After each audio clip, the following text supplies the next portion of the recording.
सभी दर्शकों को मेरा एक बार फिर नमस्कार। IYS टीवी की टीम आज परखम में गौ सेवा केंद्र पर पहुंची और वहां हमें समय दिया अजीत महापात्रा साहब ने। सर, आपका बहुत बहुत धन्यवाद, आपने हमको समय दिया। 551वें इंटरव्यू के पूरे होने के बाद 552वां इंटरव्यू में मुझे आपने समय दिया है। इसके उपलक्ष्य में मैं IYS टीम की तरफ से एक श्रीमद् भागवत गीता की एक प्रति आपको भेंट कर रहा हूँ। आप हमारी टीम से, IYS की टीम से क्या कहना चाहेंगे? हम लोग लगातार मुस्कुराते भारत पर काम कर रहे हैं। श्रीमद् भगवत गीता ये एक अद्भुत ग्रंथ केवल नहीं है, ये जीवन का आधार है। तो मेरा सौभाग्य है कि मुस्कुराता भारत ये जो न्यूज़ चैनल के रूप में आज भारत के भिन्न भिन्न स्थान में कई प्रकार का विषयों को प्रमोट करता है। विशेष करके युवाओं को मिलते हैं।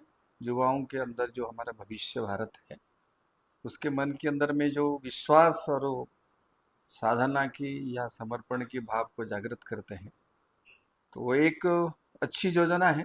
श्रीमद् भगवत गीता को एक आधार बिंदु माना है।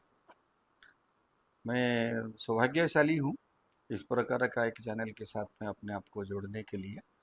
और मेरा विश्वास है कि नव भारत रचना में इस प्रकार का मुस्कुराता भारत, भारत हर समय शयन, स्वप्न और जागरण है।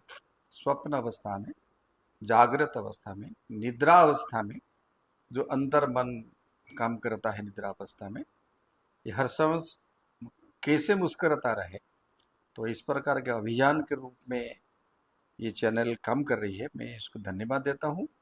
आज भगवत गीता का आधार लेके ये जो परिवर्तन लाना चाहते हैं, ये निश्चित रूप से सफल मिलेगा, सफलता मिलेगा।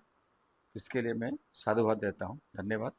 जय एक और भारत। प्रकल्प महाराज जी, भाई साहब, आपके लोगों के सहयोग से हम बहुत जल्दी शुरू करेंगे और उसकी घोषणा हम विधिवत रूप से कभी समय आने पर करेंगे।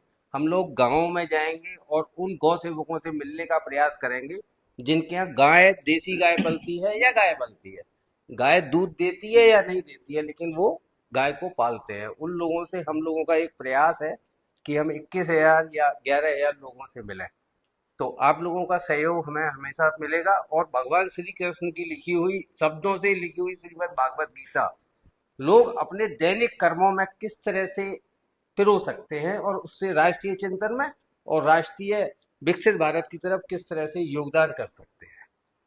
ये एक अध्ययन का विषय है। जिस प्रकार आपने गांव में जाएंगे, लोग गांव आजकल नहीं जाते हैं, गांव छोड़ करके भाग जाते हैं।